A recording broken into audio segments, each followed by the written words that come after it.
Hey everyone, Ryan here. Welcome back for more wrestling talk. I want to talk about what happened last night, Monday Night Raw. It just seems like this issue with the Randy Orton and Alexa Bliss, and since the Fiend's not exactly around right now, this story seems to be developing each and every week. It keeps like going to a darker level. Don't you guys actually think this as well? So the show actually started off with Randy Orton. If you guys can recall from the following week, Alexa Bliss threw that fireball right at him, wondering what the aftermath might actually be. So we've actually got the aftermath from last night on Monday Night Raw. And Randy Orton is wrapped up. You can kind of tell there's little burns here and there. And he got first and second degree burn from that fireball, of course. But what he actually did, when he delivered that message to the Fiend, this is a darker Randy Orton. I have never seen this before. And it just seems like they say the Fiend changes you. Well, this seems like the Fiend has really changed Randy Orton around to a different sort of person, the Viper of the darker side. But anyways, let me talk about later on in the show this as well too, because we have Alexa Bliss facing Asuka for a match, of course, the Women's Championship, Asuka, two-belt Asuka. But there was Alexa Playground that night, which means Alexa wanted to interview Asuka. And Asuka was a little afraid to come out because she even said she don't want that dark side of Alexa Bliss to come out.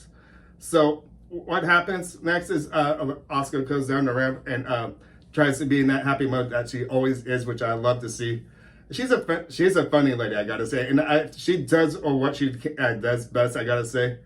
And I was really looking forward to this match with her and Alexa later on towards the night. But what happened at the Alexa's Playground is got us a little creepy.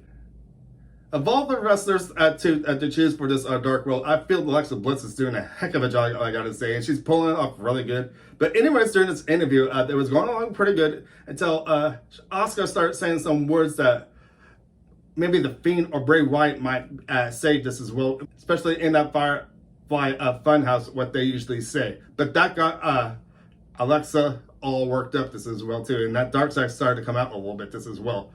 And if you guys can actually notice too, this whole entire time when this was going on, Asuka wanted to sit on one of the swings, and it seems like Alexa was saying, "Don't sit there," and she just started talking to somebody else. It just seems like, who is this person or thing she's actually talking to? Are the puppets that have been destroyed by Randy Orton almost like a month ago? And we even saw that horse. Even seemed like someone was actually on it. Ooh, creepy but fun at the same time. So anyways, let's go on to this big match now for which was actually the main event, believe it or not, between Asuka and Alexa Bliss. This was the match I was really looking forward for tonight too, because we haven't seen Alexa Bliss really in action in that ring in quite a while. The last time we actually saw her was with Nikki Cross. And speaking of Nikki Cross, where is she, by the way?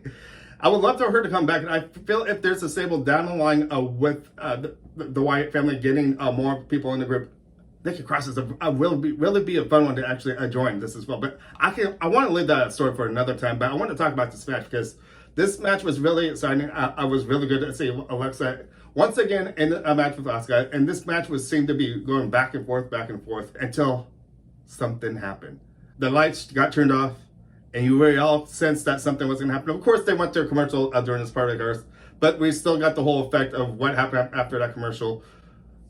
Alexa Bliss turned into that darker side. I want to really reference her to Sister Abigail, because it really feels like she's playing that role of Sister Abigail from what Bray Wyatt knows, and maybe carrying the spirit into Alexa Bliss. But it seems like Alexa Bliss seemed really stronger than ever. Asuka's tried to kick her to the number of times, and she was not going down, believe it or not. So when Alexa Bliss actually gets to this darker side, it almost seems like she's got those superpowers. She can get hurt, but it's not effective much. So what happened next? Alexa Bliss, this darker side, beat Asuka in a non-title match. So what does this actually mean? Because I feel this still can be a really good match. The darker side of Alexa Bliss could maybe get another chance and maybe go another chance with that belt. Maybe at Royal Rumble, or if they were to even drag it even farther, maybe to at WrestleMania 37.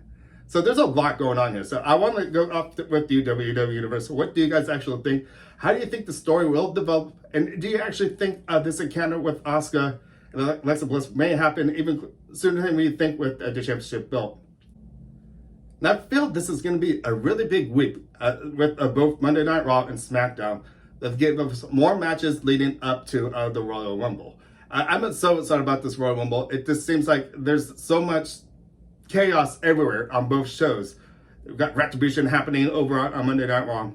I love this situation. And on the other side, SmackDown, we got the Roman Reigns issue with KO. What's going to happen with that this as well, too? It's just, there's a lot going on, but I just feel the story with Alexa Bliss and with the Fiend and Randy Orton has been it's been my favorite thing happening ever since The Undertaker. The reason I like this so much because The Undertaker brings that darker side that he always has done in the past with those mind games. And I feel Alexa Bliss and the Fiend and Randy Orton, for that sake, are really got those really good games of those mind games as well. So as you can see, I'm really excited about this. What the WWE is actually developing on Monday Night Raw with this whole story with Alexa Bliss and the Fiend and Randy Orton. How the Fiend really got under his skin. This is bringing it to a new level.